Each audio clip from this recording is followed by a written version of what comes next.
في ايه؟ في ايه؟ مالك؟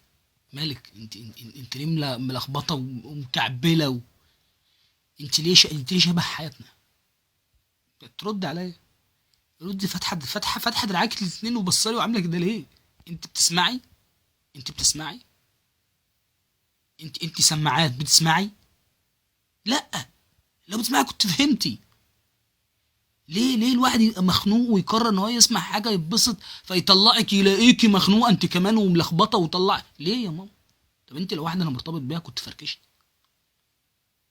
انما وبعدين ارميكي؟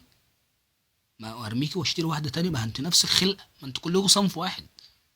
طب احطك مفروضه في البنطلون؟ يعني ادخلك من عند الشراب واطلعك كده عند الحزام طب ما احب اطلعك قدام الناس اعمل ايه؟ فجاه الناس تبقى واقفه معايا، اروح فاتح زرار البنطلون ومطلع الحزام، يقولوا لي فيه معلش هطلع الهاند فري عشان اسمع حاجه. يلا حسبي الله ونعم الوكيل.